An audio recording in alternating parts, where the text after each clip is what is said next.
In my life, I've played against some of the craziest players out there with swings of tens of thousands of dollars.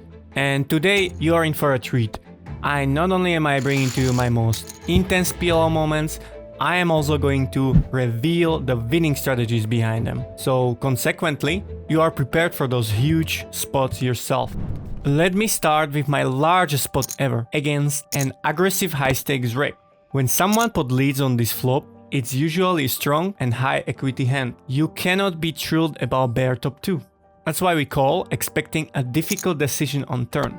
10 of hearts effectively simplifies the issue. Although a good card for his range, the villain checks, signalizing weakness.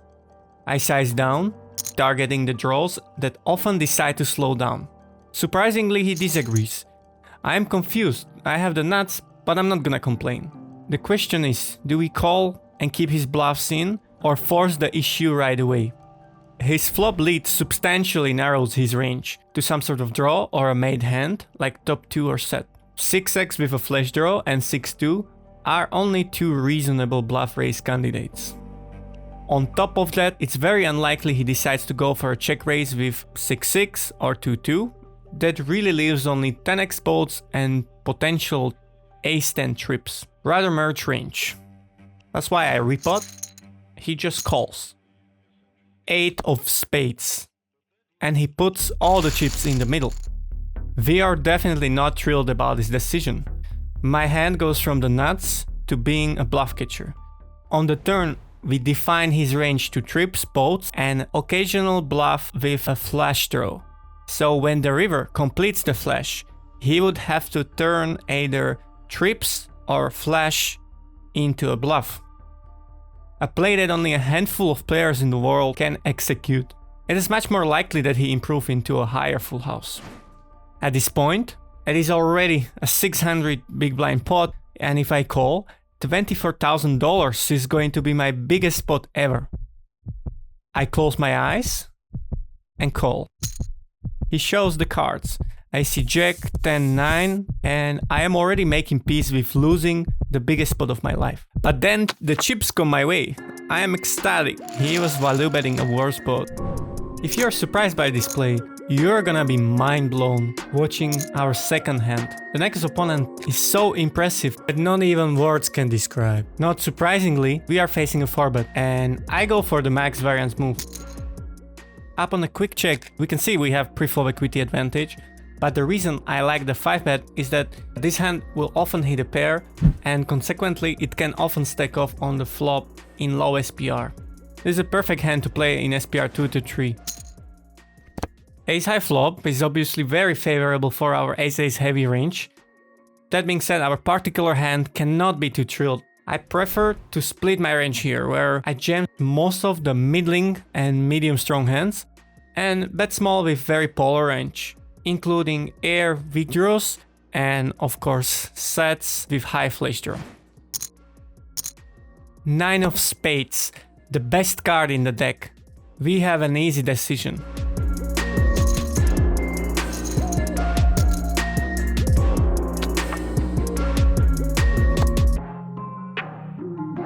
But life isn't always good. I also included one of the biggest losing hands that made my stomach turn. But first, have you ever felt lost facing a big bet and after making the decision felt really bad about it? Well, watch this next hand. It's a crash course in bluff catching. Even though we have a middle set, pot size bet C bet really limits our ability to raise. By raising, we would narrow the already very strong range. The hand has not great playability either. Additionally, if your opponent loves to barrel turns and rivers, definitely don't want to raise and fold out low equity hands that he might otherwise fire off on later streets. As a matter of fact, this player is exactly that type. We make the call. Turn is a terrible card, as it connects well with 3-better's range, and also most of the rivers complete some sort of a draw. A bad situation for our bear set. That being said, still cannot fold, and raising would again only isolate the hand. Miraculously, every single draw missed, but we still might be beaten by a higher set. The decision boils down to two things. Do we beat any of his value bets? Or is he bluffing enough? So feel free to pause the video to answer both questions while I'll give you a couple of seconds. Don't forget I also included a losing hand. For those of you who are able to do it, congratulations. And for those of you who just want to enjoy the show, an aggressive opponent is able to value bet ace-jack and sometimes even ace-8, thinking we would fast play sets and straight earlier in the hand. On top of it, all draws missed, which gives him plenty of natural bluffs.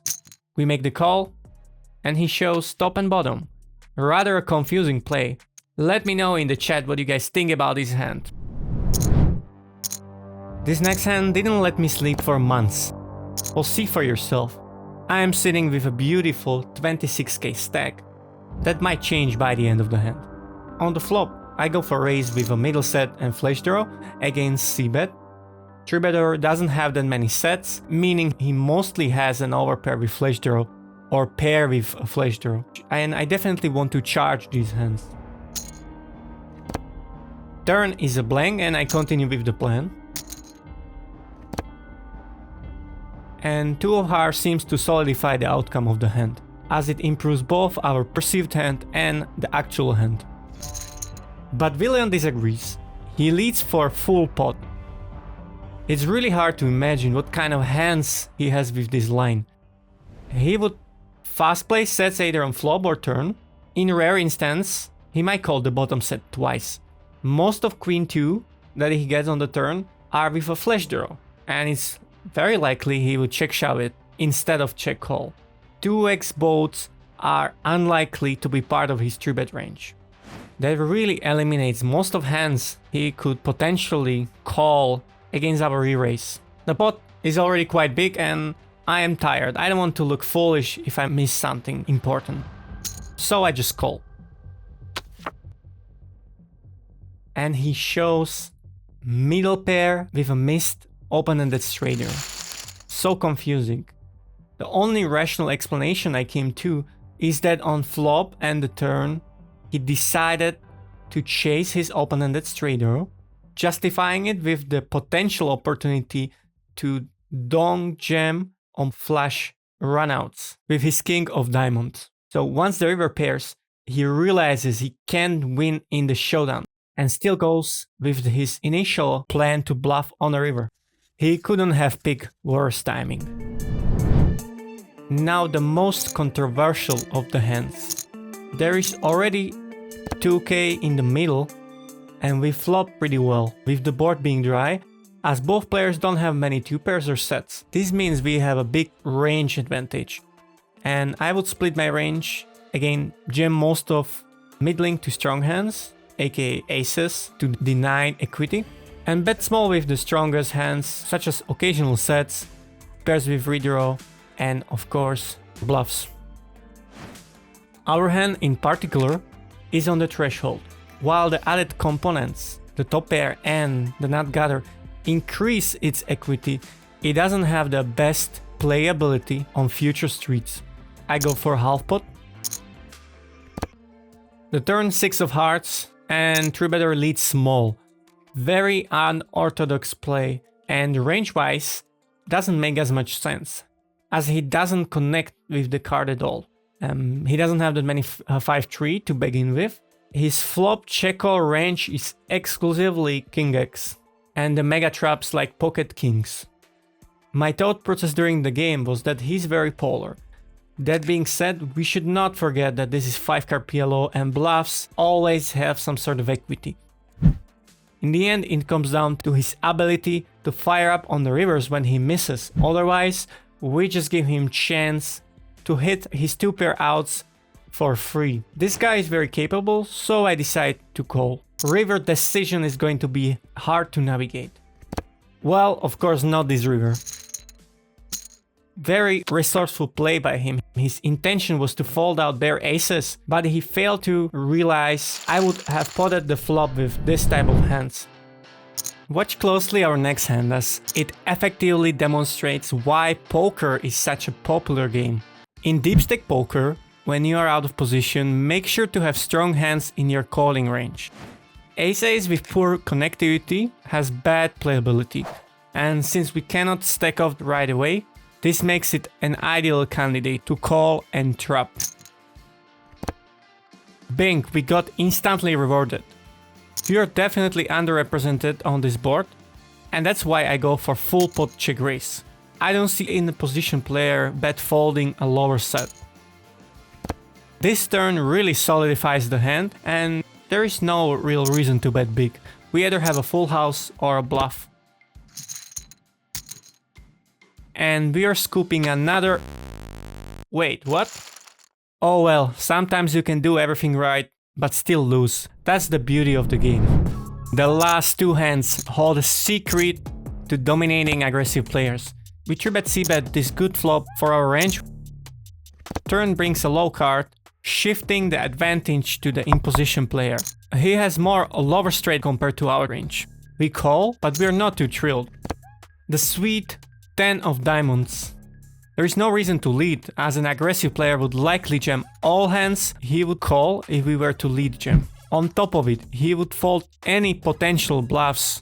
We are sure to capture more EV by checking and letting him hang himself. This is crucial when facing an aggressive player. Make your checking range stronger and let him follow through with his aggression. Our last hand is my favorite.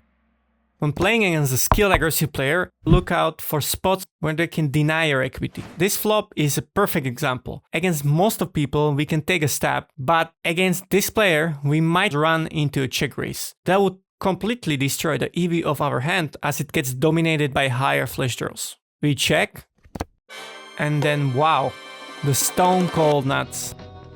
There's only one thing sweeter than a straight flush, getting bet into. Now remember the concept from the previous hand. Let them hang. I click back, representing a bluff or a lower flush, hoping to at least get a call.